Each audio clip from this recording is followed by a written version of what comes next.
First of all, I want to thank y'all for having me today. I am so thrilled to be invited to speak to you about something that is so dear to my heart and something that you support so generously, and it is an honor to represent Camp Carefree. I've been attending Camp Carefree Spina Bifida Week for the past 12 years. I was a camper from the age of 9 until I turned 18, and I have had the privilege of returning as a counselor for the past 2 years.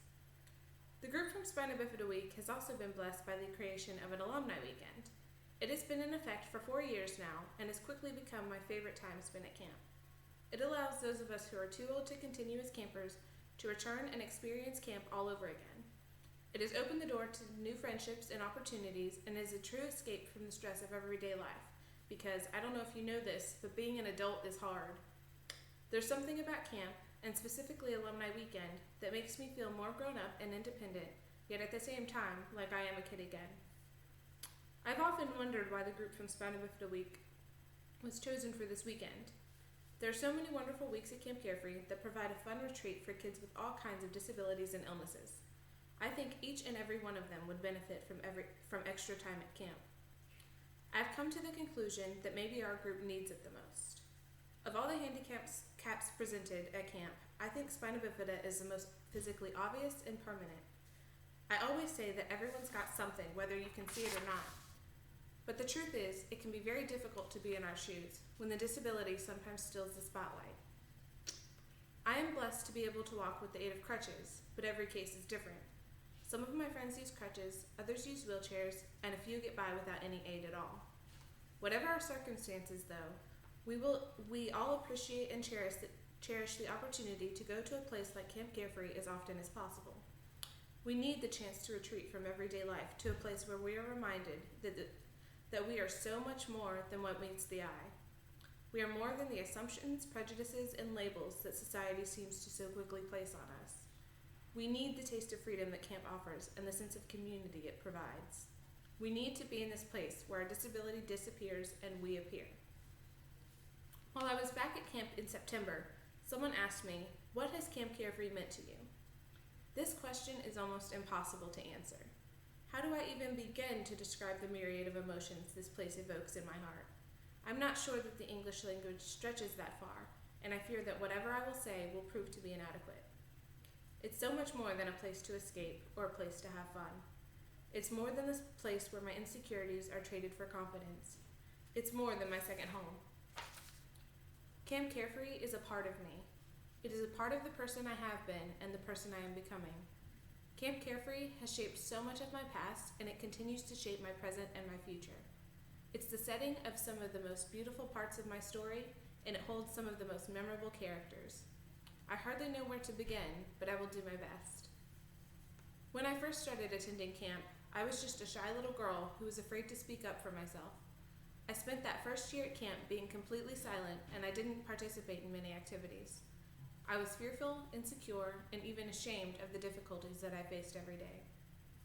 I was convinced that what I had to say didn't hold any weight, and that I would be judged because of my differences. I was afraid that no one would see the real me. Still, something drew me back the next year.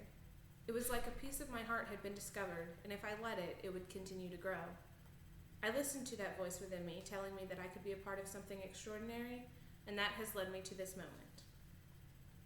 Largely through the love, support, and patience of the campers and staff at Camp Carefree, I have become the confident, albeit nervous, woman who stands before you. To be honest, I doubt that I would be up here if I were not speaking about camp. It's as if the mere mention of it fuels a passion in me that enables me to overcome my deepest insecurities. The lessons I have learned at camp over the years continue to impact me every day of my life. Lessons like the realization that a single voice speaking kindly is louder than all the voices telling me that I am not enough. I have learned to believe that I am fearfully and wonderfully made and that I am never truly alone.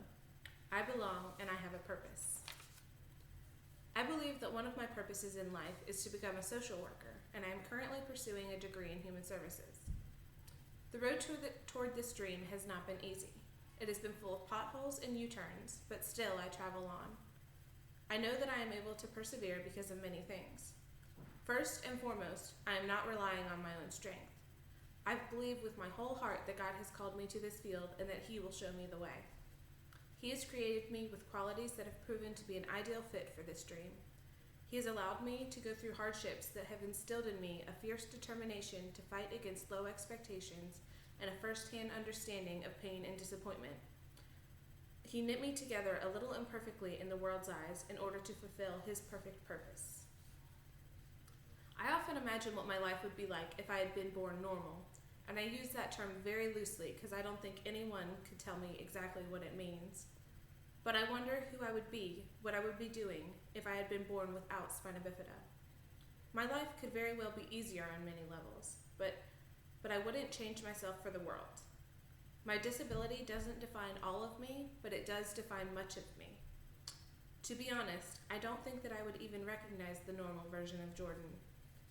Without spina bifida, I wouldn't have been touched by the hundreds of lives that are now intertwined with mine. Without each one of my experiences, I don't think that I would be as hopeful, as compassionate, as loyal, or as kind as I am today. I don't know, I like who I am, and I think that my God-given strengths have been fortified through my time at camp. At camp, I am taught by example as I see compassion lived out and I see strength personified. I am reminded not to judge a book by its cover, and I learned that a listening ear and a smiling face can make all the difference in the world to an aching heart. I realized that I need to let go and laugh, even through the tears. Camp strengthens my relationship with Christ through the encouragement of others and the beauty of his most precious creation, people. It shows me that there are people out there who are truly genuine and to not let the ones who aren't real get me down. It teaches me patience, trust, and active kindness. It lessens my anxiety and multiplies my dreams. Camp Carefree makes me better, and I want to hold on to its effects every day. I want to live carefree. One of the most valuable lessons I have learned at camp is that of unity. I truly believe that two is better than one, and that neither triumphs nor burdens were meant to be carried alone. There is a quote by C.S. Lewis which says, "Friendship is born at that moment when one person says to another, 'What, you too? I thought I was the only one.'" I can't think of many quotes that describe friendship and Camp Carefree so perfectly. See, my absolute favorite activity at camp is socializing. Sure, I enjoy arts and crafts and I love horseback riding, but I would be perfectly content to just sit in front of the cabins and chat. Not only do I like to talk, I am a woman after all, but I like to be understood. I like for someone to listen and really hear what I'm saying, or even what I choose not to say. That is one of the most wonderful things about Camp Carefree. The people there are the most understanding and loyal group I have ever known. I can't tell you how many times I have spoken up, despite my fear that no one will understand, only to be met with a chorus of "me too" and "I thought I was the only one." Because of camp, we are unified. Even if we are unable to relate, we are there to support one another. Labels like disabled, challenged, and different are eliminated. Even titles such as counselor and camper are irrelevant. Hey, Ashley. We're simply allies, encouragers, and friends. We can share our successes and rejoice in them, knowing that our camp family will be cheering with us. More importantly, though, we can rest assured that we will have a shoulder to cry on should we ever need it. What a relief to be vulnerable and to be loved even more because of it. The socializing that goes on at camp doesn't stop there. For the past few years, we have had what I have affectionately dubbed Facebook after parties, where we post our thoughts and feelings online and chat about camp for days after coming home. These times have become part of the grieving process for me. Don't get me wrong, I love my family and I love my home, but I hate leaving camp. Without fail, the same ache settles in my chest on that last morning of camp. It's a feeling of waiting and wishing that stays with me in varying intensities throughout the year in the real world. It's painful, but I've come to accept that ache as part of the magic.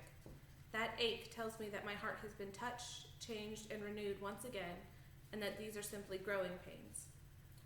Being a lover of words and writing, I always enjoy the challenge of putting my emotions into written form. I can almost feel the words piling up inside of me during my time at camp, and I find that my heart is able to heal and hold on to that carefree spirit a little longer when I am able to translate those emotions onto paper. I thought I'd share a portion of one of my posts with you today. This was written after last year's alumni weekend as I struggled to find the words to answer the question I mentioned earlier. What exactly does Camp Carefree mean to me? When I was asked this question, I stumbled over words like confidence and family, but they are not enough. Which word fully embodies the bubbling laughter and the endless chatter? Which word covers the fun of endless arts and crafts, hay rides, fireworks, perfect s'mores, failed all-nighters, and midnight trips to the swings? Can I label the sweetness that comes from seeing compassion lived out? Can I define the joy of leaving our cares on the dance floor, of sharing our burdens and fears and heartaches on a bench outside the cabin? Which word do I choose that tells each person there that they make my heart a little bit bigger with every smile they send my way? One that tells my personal hero, Brooke Wilson, that her love inspires me, or one to tell Amanda that she makes me a better person every day, and that I would be utterly lost without her.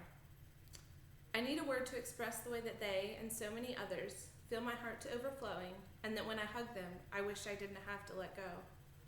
How do I thank them for the unwavering respect and care that makes our bond unbreakable?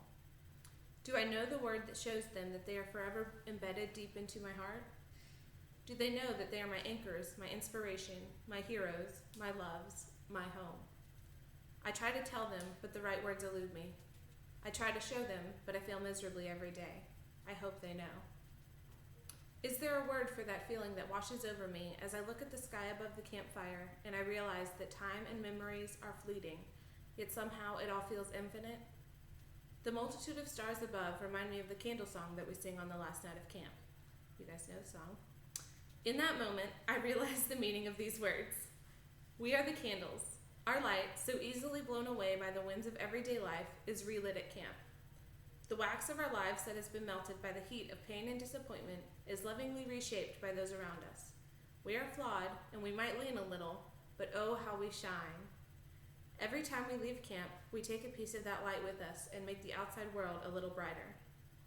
Then, just when I think my heart can't get any fuller, there are moments at a personal cabin concert when I look around and see the people dearest to my heart praising Jesus, and I am reminded that for so many of us, it is infinite. It occurs to me that I hope heaven has a campfire. Can I explain how a lifetime of memories flood my heart and soul when I see that red and yellow sign welcoming me back to my home away from home? What is it called when my heart is squeezed so tightly that it lodges itself in my throat and sends tears running down my cheeks as I drive away? When I expressed my frustration at being unable to find the words to describe the feelings I have for camp, my friend David, hi David, shared with me the word doxa, which is Greek for praise and glory. He explained that when he encounters a place or a person that brings him true joy, or he has the opportunity to bring that joy to others, he can't help but express his praise and glory, or doxa, to God. I thought that so beautifully described the joy and thankfulness that is in my heart when I think about camp. And yet, while Greek seems to reach a little farther than English, I still feel that it doesn't fully capture what I'm trying to say. One of the things I am most looking forward to about heaven is learning the words that go with these indefinable emotions. For now, carefree is the only word that comes close. And to you, our faithful supporters, the Elks, a simple thank you is never enough, but it's all I have to offer. So, from the very bottom of my heart, thank you.